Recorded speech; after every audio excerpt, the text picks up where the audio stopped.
तो गाइस कैसे हैं आप सब लोग 100,000 रीइंकार्नेशंस के एपिसोड 5 के साथ हाजिर हूं। तो लास्ट एपिसोड के एंड पे हमने देखा था फाइनली हमारा लिनजुई वैंगजियान पवेलियन की मास्टर सुजेन से मिलने के लिए के मेन हॉल में पहुंच जाता है, जहां पर वो अपनी चेयर के ऊपर बैठी होती है और हमारा लिनजुई उसके सामने खड़ा होता है। तो सुजेन हमारे लिनजुई से कहती है, तुमने वो टेक्निक जो कि एल्डर जैंग को बताकर यहाँ पर भेजा था वो एक बहुत ही स्पेशल टेक्निक है, उसको return to an great dream technique कहा जाता है। एक ऐसी स्पेशल टेक्निक है जिस टेक्निक को जनरेशन टू जनरेशन हमारे वैंगजियान पवेलियन में सिर्फ और सिर्फ एल्डर्स को ही बताया जाता है, फिर सिर्फ और सिर्फ मास्टर को बताया जाता है। अब मुझे ये बताओ कि तुम्हें हमारे सेक्टर की टेक्निक के बारे में कैसे पता चला? तुम्हें इस टेक्निक के बारे में नहीं पता होना चाहिए था। लिनजुई से कहता है, तुम तो यहाँ पर सिर्फ और सिर्फ इस टेक्निक के बारे में बात कर रही हो, मुझे सिर्फ इस टेक्निक के बारे में नहीं पता। मुझे तो तुम्हारी इस ग्रेट टेक्निक के फ्लॉज के बारे में पता है कि इसके अंदर कहाँ कहाँ पर फ्लॉज हैं। तो सुजेन उसकी बात सुनने के बाद थोड़ा गुस्सा होती है और उसे कहती है, ये वाली टेक्निक्स पिछले 3000 साल से हमारे एंसेस्टर्स हमें आगे पास डाउन करते आ रहे हैं और तुम्हें लगता है कि इसके अंदर कहीं ना कहीं पर फ्लॉज रह गए हैं। ऐसा कैसे हो सकता है? अगर इसके अंदर फ्लॉज होते तो पिछले 3000 साल में कोई ना कोई एल्डर इसको पहचान लेता। तुम्हें इस बारे में कैसे पता चला? मुझे ये बताओ कि तुम्हारी इंटेंशंस क्या है, तुम यहाँ पर किस मकसद से आए हो? साथ ही वो अपने पास से अपनी पावर्स को रिलीज करती है और कुछ स्नेक टाइप के मॉन्स्टर्स के साथ उसके ऊपर अटैक करने के लिए उनको आगे की तरफ भेजती है। सुजेन उसे कहती है, अगर तुम मुझे यहाँ पर ये नहीं बताता कि तुम यहाँ पर किस मकसद से आए हो तो फिर मैं तुम्हारे साथ बिल्कुल भी पोलाइटली बात नहीं करूंगी। जो ये अपने हाथ को ऊपर की तरफ उठाता है, एनर्जी को रिलीज करता है, सामने की तरफ हाथ से एक स्लैश लगाता है, उसके जितने भी स्नेक्स होते हैं वो सारे के सारे वहाँ पर डिस्ट्रॉय हो जाते हैं। हमारा लिनजुई से कहता है, मैं यहाँ पर तुम्हें यही मशवरा दूंगा कि मेरे साथ बहुत ही प्यार से पेश आना। मुझे ये भी पता है कि लास्ट नाइट तुम इसी टेक्निक को मास्टर करने की कोशिश कर रही थी, जिसकी वजह से तुम्हारी बॉडी के अंदर काफी सारे इंटरनल इंजरीज हैं। तुम यहाँ पर अपनी पावर को इस तरह बेतुके इस्तेमाल करती रहोगी, तुम्हारी बॉडी के अंदर इंटरनल इंजरीज जो है वो और भी ज्यादा खराब हो जाएंगी। और अगर यहाँ पर मैं तुम्हारी मदद नहीं करता उन सारी इंजरीज को हील करने के लिए, तो मुझे लगता है कि कम से कम 6 महीने तक तो वो इंजरीज बिल्कुल भी ठीक नहीं होने वाली। ये बात सुनते ही सुजेन भी सोच रही होती है, इस लड़की को कैसे पता चला कि लास्ट नाइट में यहाँ पर प्रैक्टिस कर रही थी? लास्ट नाइट प्रैक्टिस करने के बाद ही मुझे बॉडी के अंदर काफी सारी इंजरीज हुई थी। मैं सुप्रीम टेक्निक को मास्टर करने की कोशिश कर रही थी, लेकिन मैं उस टेक्निक को मास्टर नहीं कर पाई। लेकिन एक और बात यह है कि मैं तो उस वक्त अपने फॉरबिडन एरिया में थी, अपने सुप्रीम क्लियर पॉन्ड में, जहाँ पर जाना तीसरे बंदे के लिए बिल्कुल भी वंचित है, जहाँ पर तीसरा बंदा बिल्कुल भी नहीं जा सकता, यानी कि वहाँ पर सिर्फ और सिर्फ मास्टर्स जा सकते हैं। लेकिन इस लड़के को ना सिर्फ इतना पता है कि मैं लास्ट नाइट क्लियर पॉन्ड के अंदर बैठकर इस टेक्निक को मास्टर कर रही थी, बल्कि इसको ये भी पता है कि उसकी वजह से मेरी बॉडी के अंदर इंटरनल इंजरीज है। इस लड़के को इस सब के बारे में कैसे पता हो सकता है? आज ये लड़का है कौन, मुझे समझ नहीं आ रही। लिनजुई से कहता है, मुझे पता है कि तुम इस वक्त क्या सोच रही होगी, लेकिन मुझे नहीं लगता कि तुम्हें ज्यादातर इस बारे में सोचना चाहिए, क्योंकि यहाँ पर इंपॉर्टेंट ये है कि मैं यहाँ पर तुम्हारी मदद करने के लिए आया हूँ। वहाँ से बिल्कुल भी फर्क नहीं पड़ना चाहिए कि मैं कौन हूँ, मैं कहाँ से आया हूँ। इसके साथ ही वो सीढ़ियाँ चढ़ते हुए ऊपर आ जाता है। सीढ़ियाँ चढ़ने के बाद वो ऊपर उसकी चेयर के सामने आकर खड़ा हो जाता है और उसे कहता है, तुम्हें एक बात अपने बारे में बता दूं कि मुझे नीचे खड़े होकर ऊपर देखने की आदत बिल्कुल भी नहीं है। मैं हमेशा लोगों को नीचे झुकाकर देखता हूँ। उसके सामने खड़ा कर नीचे की तरफ उसकी तरफ देख रहा होता है। वो उसे एक और बात कहता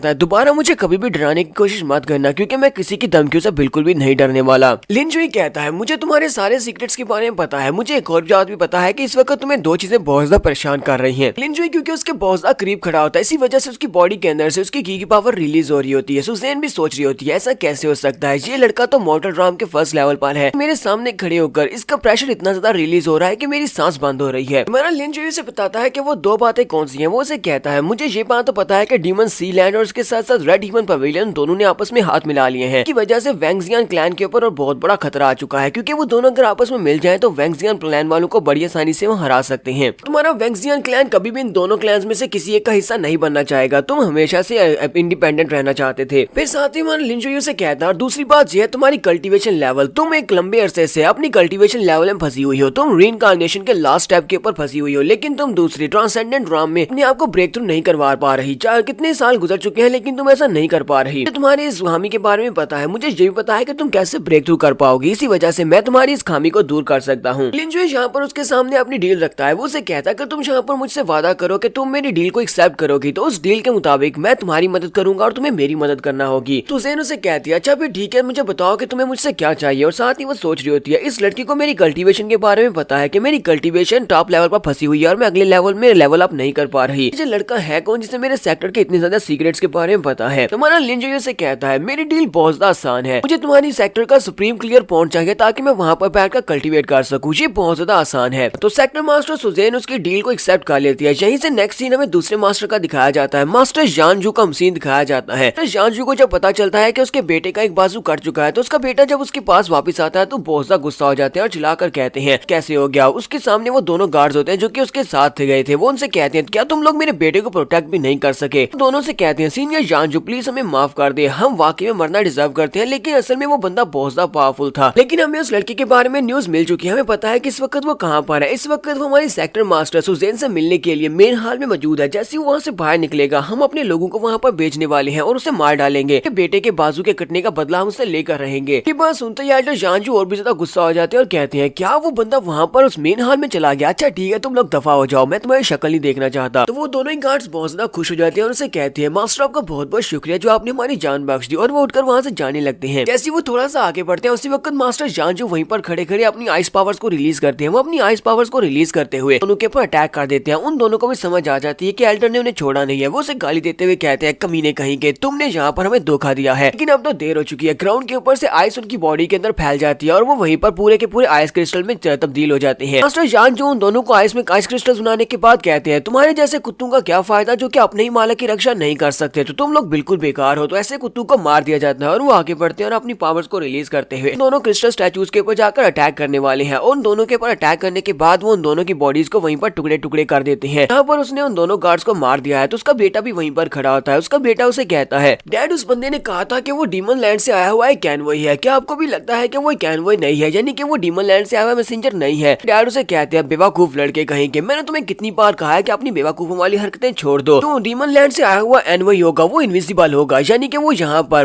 किसी को अपने आप के बारे में बताएगा नहीं कि वो डीमन लैंड से आया हुआ है कैनवॉय है।